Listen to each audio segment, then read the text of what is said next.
Nawas itu tidak bisa pidato, nggak bisa pidato. Suatu saat dipaksa pidato sama khalifah itu.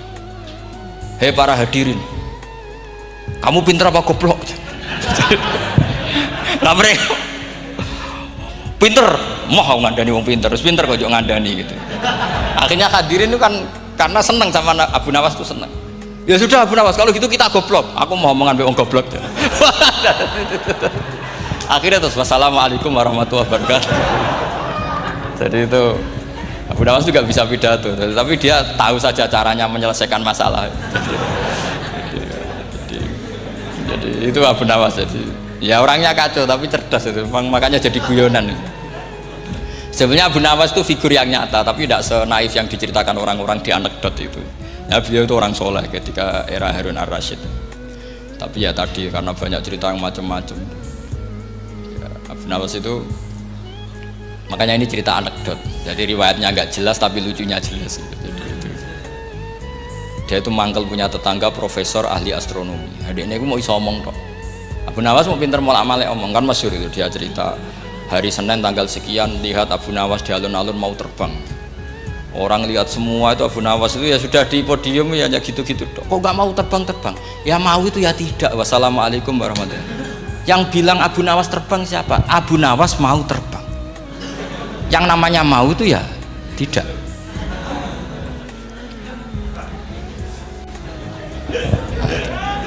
Pernah dia itu lomba sama Harun ar-Rasyid. Siapa paling banyak pengunjung rumahnya di alun-alun. Harun Rasyid bikin khemah, dia bikin khemah. Tentu cerita ini bohong, yakini ini bohong, makanya ini bohong tenang. Makanya ini anekdot, hanya guyonan. Harun Rasyid karena dia raja itu ada apel, ada makanan macam-macam.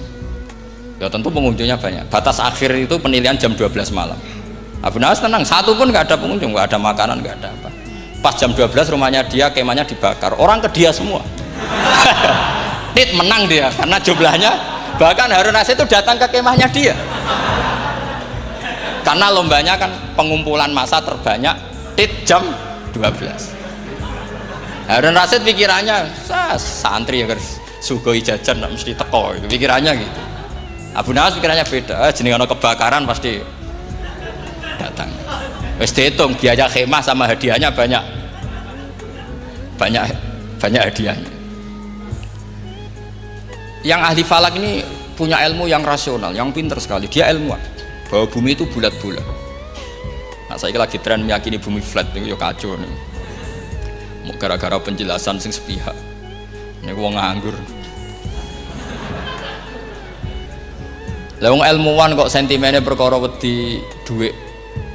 Enggak boleh ilmuwan menyebut sentimen apa? Uang. Akhir bumi itu bulat-bulat. Jadi kalau Anda jalan ke timur terus nanti ke titik yang sama. Abu Nawas paham karena dia memang nggak ahli sains gitu.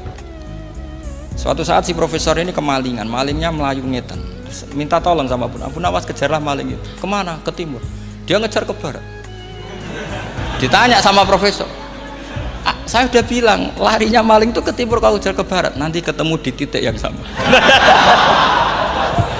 Jadi, akhirnya profesornya ngerti, oh ngenyek tuh, kira itu. Jadi, nah khawatir saya nanti kalau santri-santri tidak pinter ilmu, terus pilihannya ilmu kayak Abu Nawas, jalan pintas tadi. Karena belajar falak jelimet, belajar faraid apa?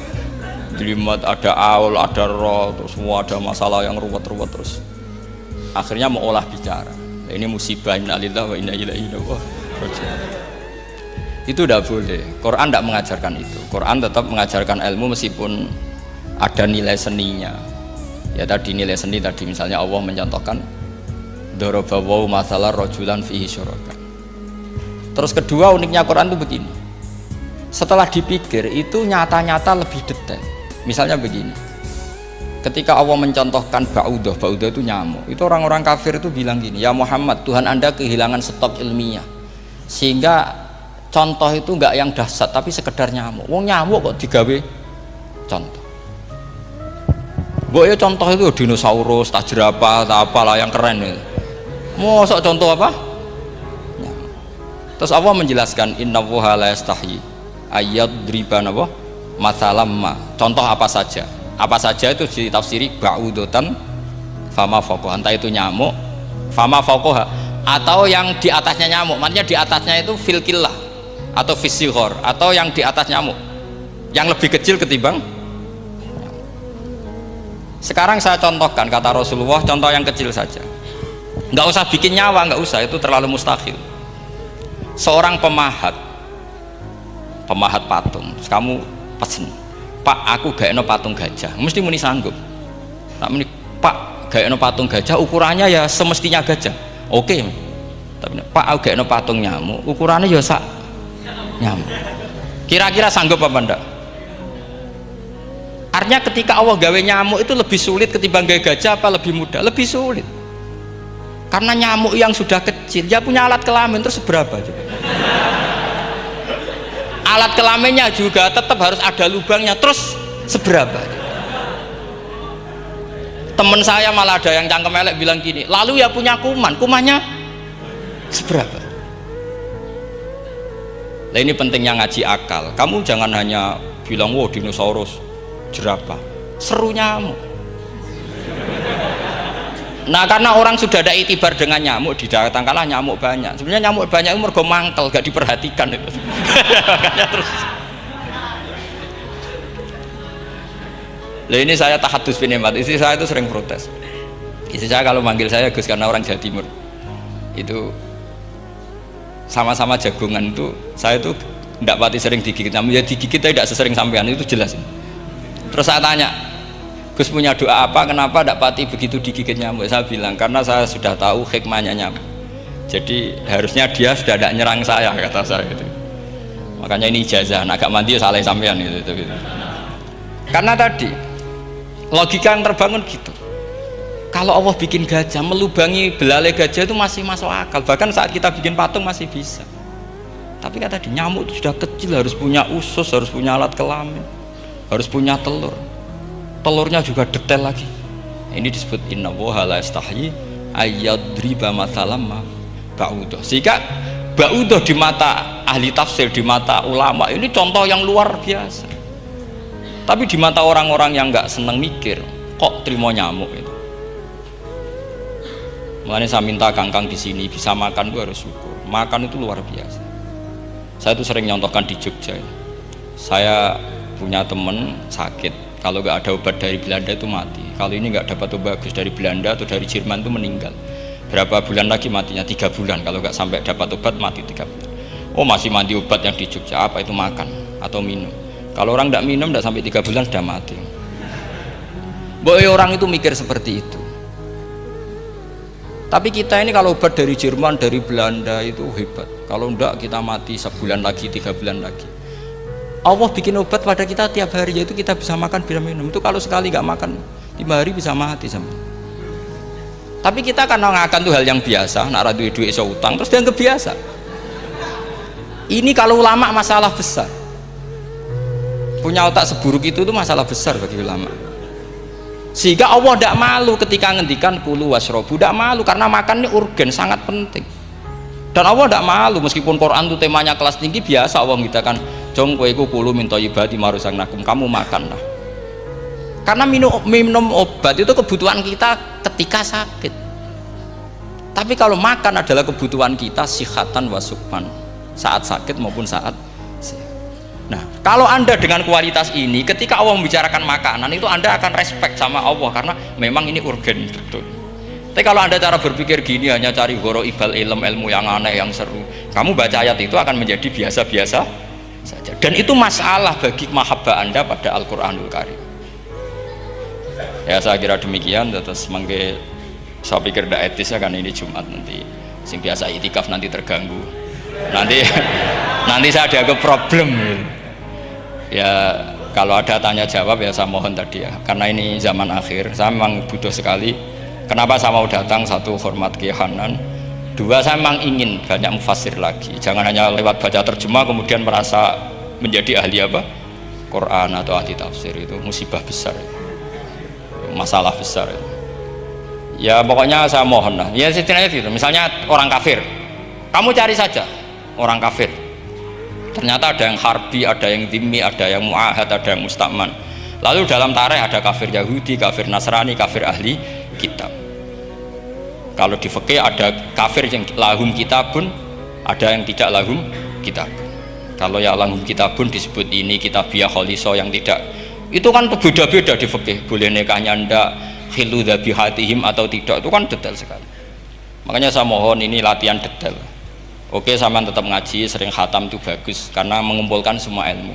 Tapi sampean harus menganalisis secara apa? Saya dulu ngaji Mbah Mun Muslim ya kilatan. Tapi saya ngapalkan sama Gus Subab. Gus Subab putranya Mbah Mun, dulu muridnya Said Muhammad. Saya itu tak pelajari lagi di rumah. Tak analisis lagi setelah besar sampai sekarang karena ya itu beda. Kita selalu Rabbi zidni apa? Ilma. Misalnya begini contoh ya, contoh. Kita mungkin tahu maknanya ayat tertentu itu begini. Misalnya begini. Faqula lahu qaulal layyinan la'allahu yatadzakkaru aw yakhsha. Musa dan Harun, jika kamu datang ke Fir'aun, maka kalau ngomong, kalau dakwah itu qaulal layyinan, dengan dakwah yang halus. Nggih, qaulal layyinan. Ini bagi yang ekstremis harus baca dialek ini. Ini kisah nyata yang diceritakan Habib Zain bin Semit ketika ngarang Al-Manhajus Sawi. Juga diulang-ulang di beberapa kitab. Suatu saat ada ustadz corong Jawa Kemelindi datang ke Harun Ar-Rasyid. Harun Ar-Rasyid ini Banil Abbas, termasuk zuriyahnya Abdullah bin Abbas. Karena Harun Ar-Rasyid sebagai khalifah tentu salahnya banyak, namanya pejabat pasti salahnya banyak. Meskipun kebaikannya juga banyak, tapi salahnya juga banyak. Kalau kita kan tidak pejabat, salahnya tidak banyak, tapi prestasinya juga tidak banyak. Ya kan, misalnya ada tamu Raja Salman katanya hormat tamu wajib, kamu kan tidak bisa hormat. Karena dia juga tidak mau dihormati kita kan. Nah terus si ustadz tadi datang begini, saya itu masih hafal teksnya. Ya Amirul Mukminin, inni nasihun lak famusyaddidun alaika fala tajidanna ala nafsika fi nafsika aliyya syai'an. Saya ini mau nasihati anda, tapi saya maaf sekali karena nasihat saya ini kasar sekali. Musyaddid itu kasar, keras. Fala tajidanna fi nafsika aliyya syai'an, saya mohon jangan dimasukkan hati lah. Makanya terjemah bebasnya jangan masukkan hati. Katanya Harun Rasyid langsung marah.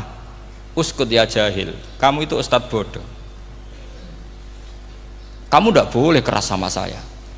Dia masih bantah, saya keras sama anda karena anda salahnya banyak. Terus apa kata Harun Ar-Rasyid?